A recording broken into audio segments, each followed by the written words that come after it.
evankeliumin kautta Jumalalta ilmestyneestä taivallisesta opista, jonka eräs keskeisimpiä teoksia on 12-osainen kirjasarja Arcana Coelestia, kuten myös Apocalypsis Revelata teoksia, eli ilmestyskirja paljastaa. Ja tämä ensimmäinen 12-osainen Arcana Coelestia tarkoittaa taivaalliset salaisuudet. Mainitut teokset paljastavat ensimmäisen ja toisen Mooseksen kirjan sekä ilmestyskirjan kaikkien sanojen täsmälliset, henkiset ja taivaalliset vastaavaisuudet. Taivaallisen opin mukaisesti uskonnossa tunnustetaan Herra Jeesus Kristus yhdeksi ainoaksi maailmankaikkeuden Jumalaksi. Samalla sovelletaan Jumalan 10 käskyä arkipäivän elämään ja myös henkisen tason ohjeeksi. Näin 10 käskyä on ihmisen elämän ainut ohjenuora ja avaa ihmiselle aivan uuden paradigman tai maailmankuvan. Taistelu uutta maailmanjärjestystä vastaan. Kuinka se tapahtuu? Kun edellä mainittu oikea todellinen uskonto on omaksuttu, on silloin helppo vastustaa uutta maailmanjärjestystä. Se on helppo sen takia, että tällöin itse Jumala valaisee ihmisen sielun niin, että hän ymmärtää sen, mikä on jumaluudesta saapuva hyvä ja tosi.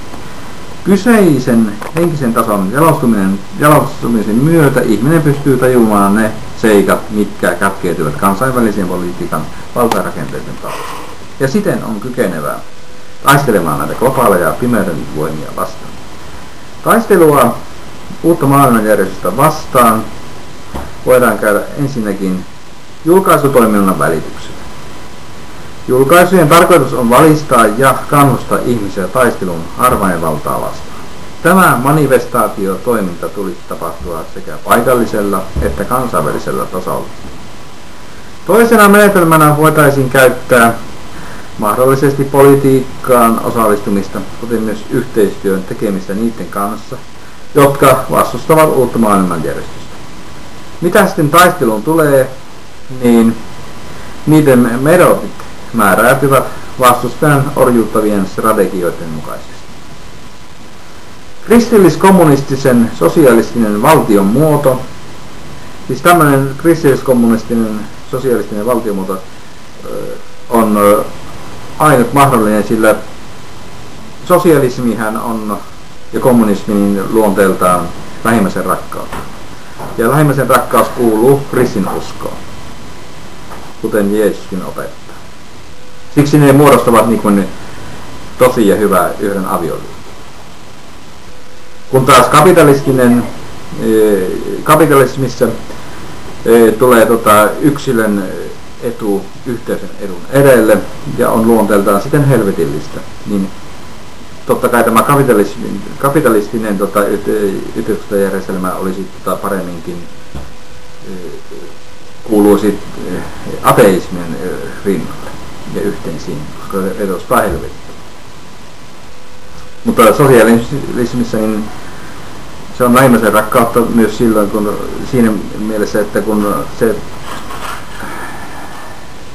yhteisön etu, yleinen etu asetetaan yksilön edun edellä. Ei tule tällaista riistopolitiikkaa siinä mukaan. Siis näin.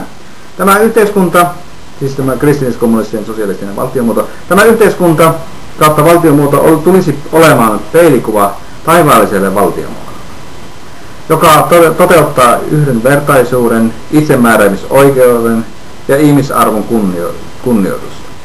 Tällaisessa yhteiskunnassa asetettaisiin yleinen etu yksilön edun edelle, lähimmäisen rakkauden aatteen mukaisesti. Tämä tulisi siis täysin vastakohta kapitalistiselle valtiomuodolle, jossa siis niin kuin äsken sanottiin, yksilön riistävä etu laitetaan yleisen edun edelle.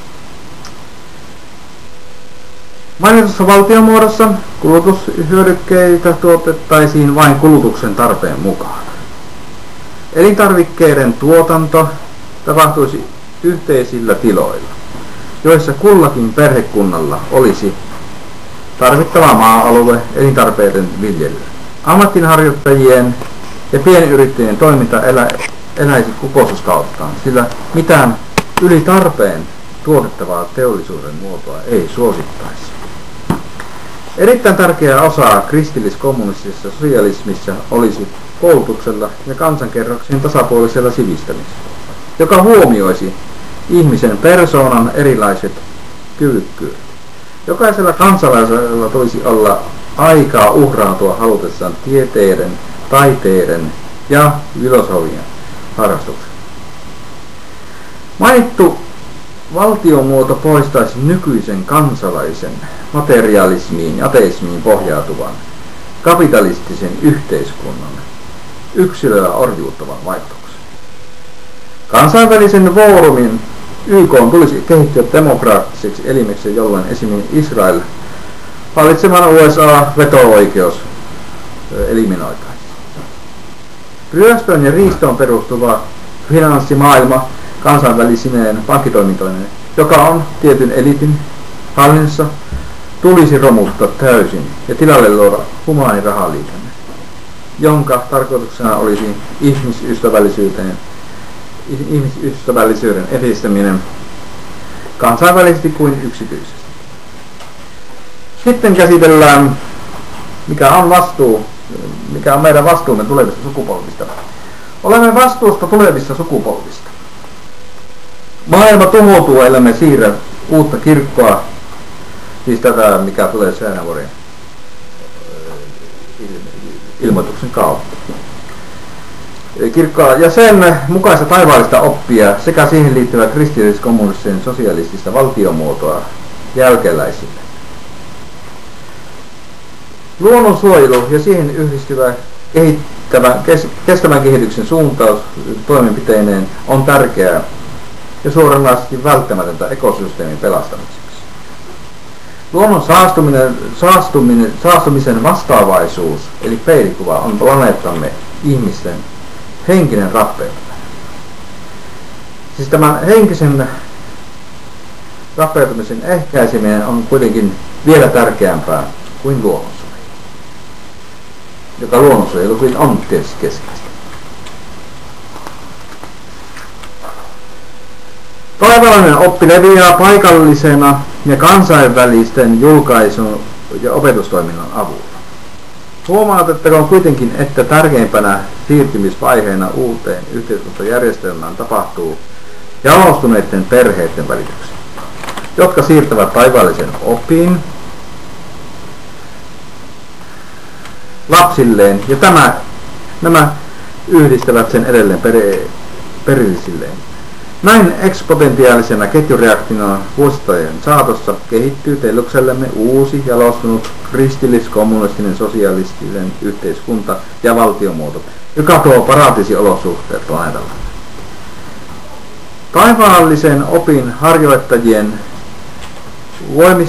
voimistumista maailmassa tulee lisäämään vielä se seikka, että materiaaliset ja ateistiset ihmiset eivät tule lisääntymään voimakkaasti, vaan pikemminkin tämä rappeutuva ihmislaji kuolee sukupuuttoon, jolloin rinnalle tulee tämä uuden kirkon ihmislaji, joka leviää ajanaloa vuosisatojen saatossa. Kiitos.